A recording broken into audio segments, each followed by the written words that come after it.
Hello, it's Caroline at For the Love of Crochet. Today's going to be a bit of what I've been making. I have a couple of amigurumi, some updates on some blankets I've been making, and a cowl. And then as well as the most beautiful quilts I have started. But I'll save those for the end. And some Hobby Lobby finds that you're not going to want to miss. So I mentioned in a previous video that I was going to be making shorts for my adult son.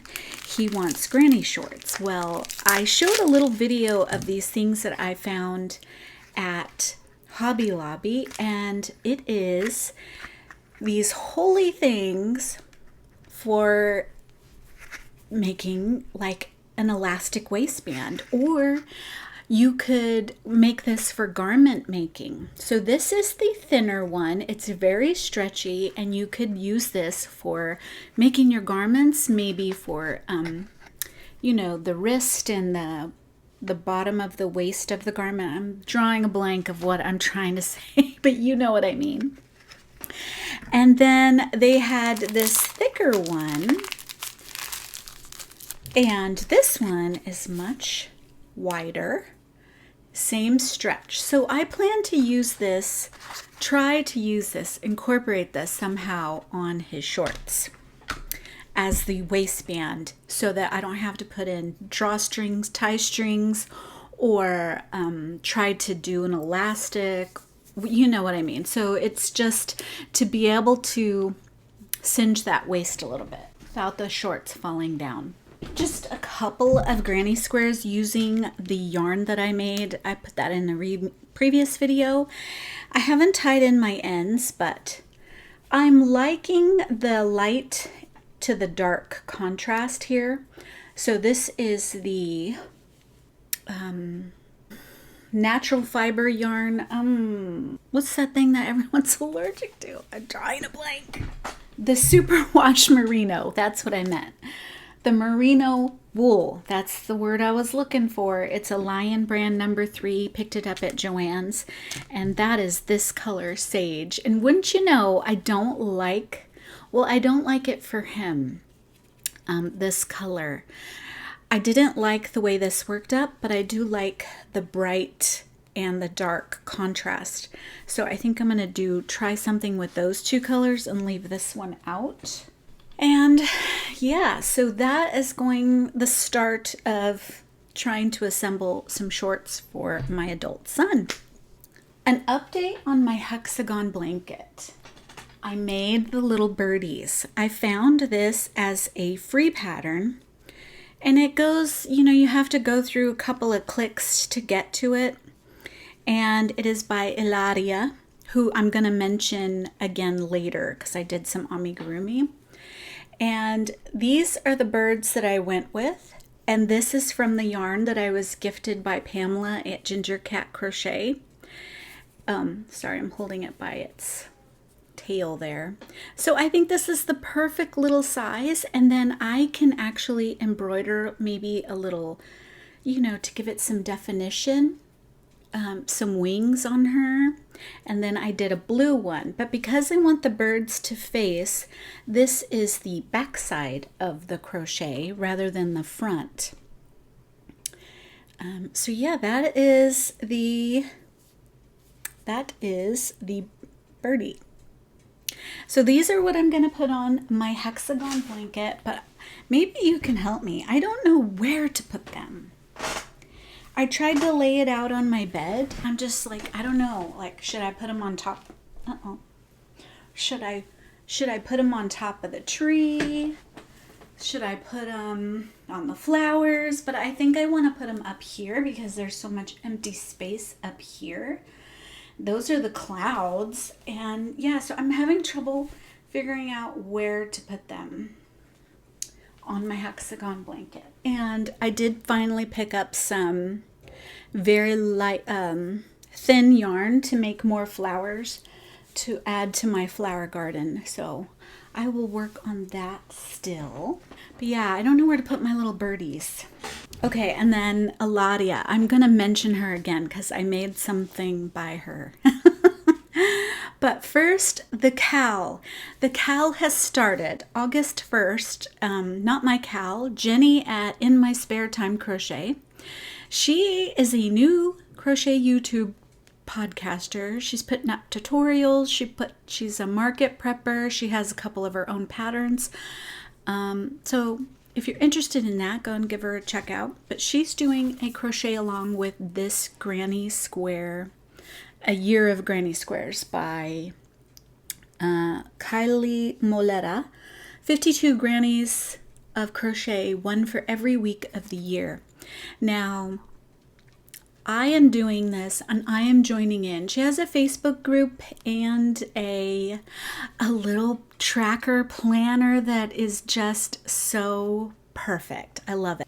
So I will link those two if I can down below, but you get the little tracker in the Facebook group. So you have to join our Facebook group for 52 Squares of Granny. Anyway, I am joining in.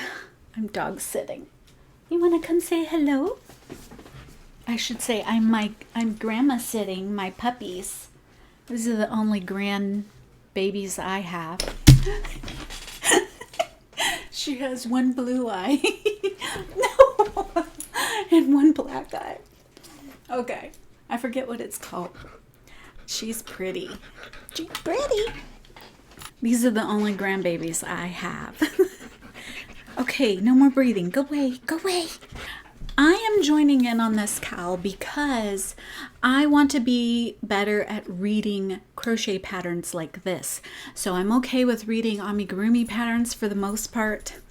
But when it comes to patterns like this and corners and top stitching and understitching and different and two together and whatnot, I want to get better. So I joined the Facebook group so that way we can ask questions and help each other. I did my first square and it is so pretty. So at a glance, I didn't think, I wasn't thinking anything of it. I wasn't inspired, but so I decided to give it a go. It's just some scrap yarn that was sitting next to me. And this is what was sitting next to me. So I didn't weave in any ends and I loved it. I loved it so much. So pretty. This little part, even if you just made this, like if I put that in my hexagon blanket, some little stars, or this would be an excellent sun. If you did it in yellow, the way that it's twirling, in fact, I think I'm going to add a sun to my hexie blanket. That is so pretty.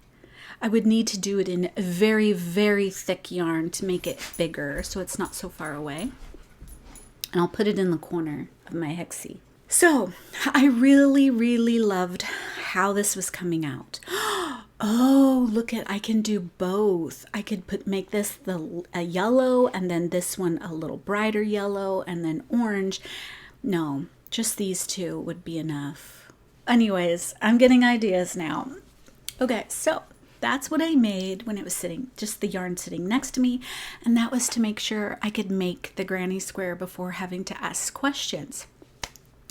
I was able to do that very easily. So I felt very proud of myself and had a lot of confidence. So I decided to make it again just to make sure it was something I could do. And then I tried to pick yarns that maybe I wanted to use in this blanket. I thought I was going to use my big bag of 17 colors of Shepsha's, of Stylecraft Special DK, but I don't like them. I don't want to use them. So this is my second square. So this is the same square and it is so stunning. I wanted to stop right here and just make a bunch of these and put them together in a blanket. It's so, so pretty. I love it. So I was very, very inspired after seeing this one. I thought this one was super cool and I was so taken with it. This one is even better. Which one do you like better? The hot pink or the purplies? This is my favorite. I loved it. So this was a yarn that's no longer available, and I've been trying to get rid of it for some time. And it reminds me of Caron Simply Soft. I pulled out my Caron Simply Soft because I've been trying to get rid of that yarn for some time. I went on to the second square. I was so excited. This is the second square. Now this square is intermediate and the first square was called intermediate. This part was a little challenging, that first row, but then I went to bed, woke up, tried again, and the second day it made much more sense. So if you are like me, you give it a rest, come back to it. And here it is. Oh, so pretty. So pretty. So here's my first square and my second square. And you know what? They are the same size. They are the same size. I am so happy. So I hope all of the squares are roughly the same size. That is the second one and it is so pretty. I didn't do a second one of this one.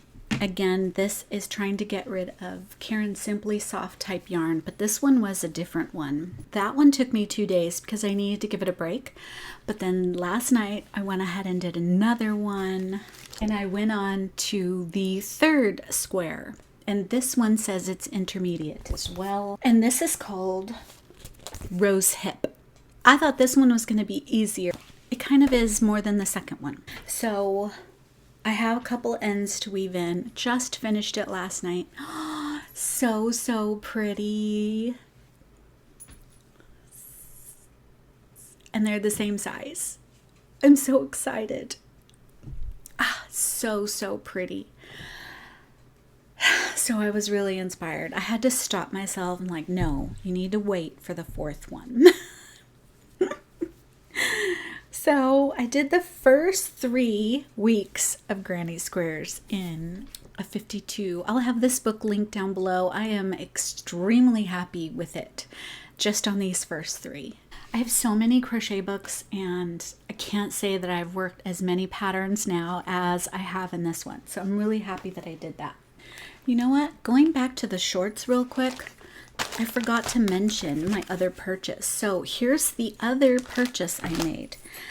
They had Granny Square ribbon and they were brand new, never seen before. I'll try to put a video in of those, the different choices they had available. Oh my gosh, I just wanted to buy them just to have them, but I had to only get one. So let me know your ideas on what you would make with that ribbon. So here's the one that I bought.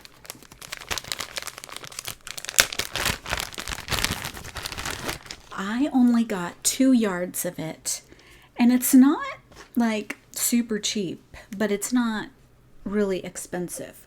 Very thin, not stretchy, but it has give because it is threads. But because of this stitch along the side here, it's not gonna, you know, lose its. So this would be very good for straps on your bags. This would be, so you want to know my idea is I want to put this on the side of my son's shorts.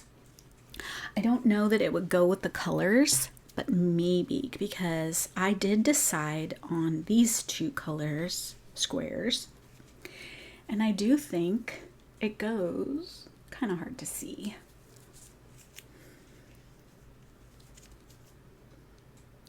The black and the peach, definitely the yellows.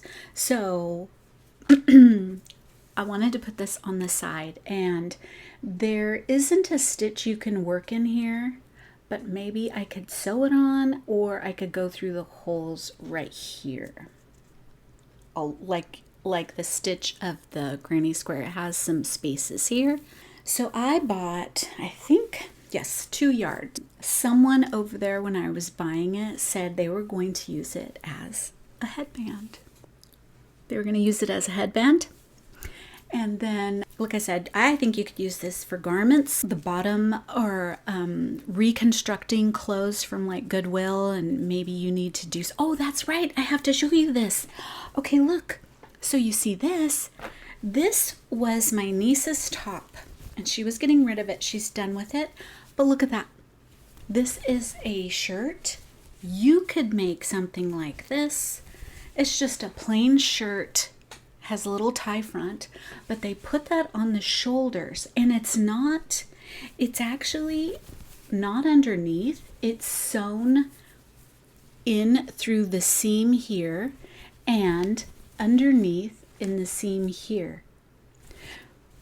So I think that would be really good to reconstruct, tops at the Goodwill. So that is one way to use this type of, or even for the stitches that you make, granny squares that you make, and how to add them to your clothing to give them a little more style, color. Take a plain shirt and upgrade it. So that is really pretty. So that is the other gem I found. I only got this one, but I wanted to show you that because this was a shirt she bought. I don't know where she got it, but this is the tag. It says Love Alexa. Anyway, I thought that was darling. Okay, now on to, gosh, I'm all over the place. Here is the download for the 52-week granny squares. I have not made any notes yet because, like I said, I went all go and I started to just make them. But now I'm going to go back and make my notes. Sorry, I'm all over the place. So I was gifted this book by my youngest son and his daughter, no, my daughter-in-law, his girlfriend. She mentioned that she wanted this. So because they got it for me, I decided to make this one. And this is the Peter Rabbit, and this is Ilaria, the same designer, and this little free birds. Arali Designs, and she is known for making this free bunny. This pattern is free. I mentioned this before. Anyway, I actually even picked up some Peter Rabbit fabric. Oh, it's so cute. So I'm going to be set for the future grandbaby. Maybe it's sooner than I think. I don't know, because I still don't have any buns in the oven. I made this little one, Miss Tiggy Winkle, because she wanted it. She's saying hello. She's so cute. Oh, I untied her thing. So this is in 1 pound yarn. I don't like it because it's so much thicker than other 4-weight yarns. And this is a Hobby Lobby yarn. So cute. And I put those little safety nose and the eyes. They are so cute. So yes, there she is, and she's waving hello. So cute. I can't wait to give it to her. So that's why I wanted to make this video, so I can give that to her today. Okay, and then next up, so I recently did the Amigurumi World Tour, and I made the bunny, and it reminded me that, hey, you haven't made a bunny in a while. And so somebody asked me what was my favorite bunny pattern. I used to have a bunny playlist. I'll still have it, but I would only make a video just for every bunny I was making, but they weren't getting a lot of views, and I just thought, maybe not then. Maybe I won't give it its own playlist, and I'll just include it in my regular podcast. But this was the bunny pattern to beat. It was my favorite, and I was on the hunt to see which bunny pattern I like the most. And it turns out it just depends on what the occasion is. What do you want it for? But this still, going back to it, is just so darling. This was the gift I got by Pamela at Ginger Cat Crochet, and she gave me a white one, so the white one went to a bunny. I think that's what she had in mind when she sent it to me. It's still so darling, so cute. Oh, she is so adorable. So this took almost the whole ball of yarn. This pattern is so cute. And I blushed her ears and I blushed her cheeks, and it has this facial sculpting in the pattern, and then I used the embroidered eyes that Cassandra has. So cute. So yeah, I had to make it again because this was my favorite bunny pattern for so many reasons. For the little, you know, the little chubby bunny part. Ah, look at that, so cute. I want to make it again, but this time I want to give it a shirt. So I want to use a different color for the shirt. This is all I had left of the Shepshes Stonewashed after making the bunny. I'm also going to use this to make the flowers in my blanket for my garden. So yes, there she is. She's so pretty. And I just gave her a pink nose. Oh, she's so darling. I love her. She's so pretty. Now I have some quilting patterns. Okay, so much to share.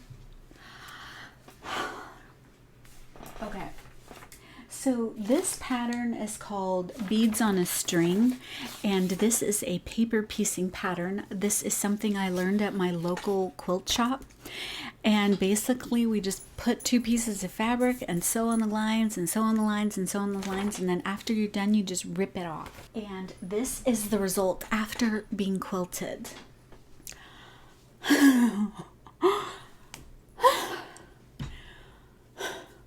I had to run downstairs to get it. This is called Beads on a String.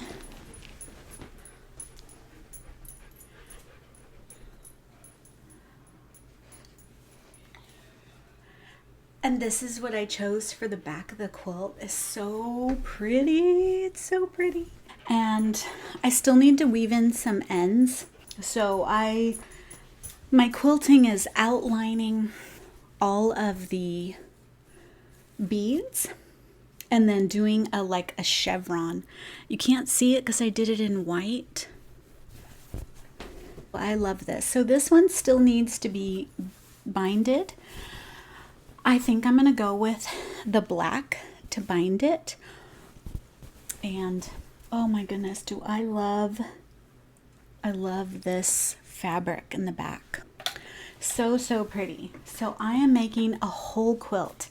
This is going to be a table runner that goes on the table, and then the other piece is going to go on a couch. So it's like a couch blanket. And this one, I positioned the beads differently. So the quilt goes this way, whereas the table runner will go this way. Anyway, I have some in a couple of stages, so you can see my blue line where I drew to quilt it. And this is going to be a quilt as you go type, so I'm attaching the panels. I learned this technique from my local sewing shop.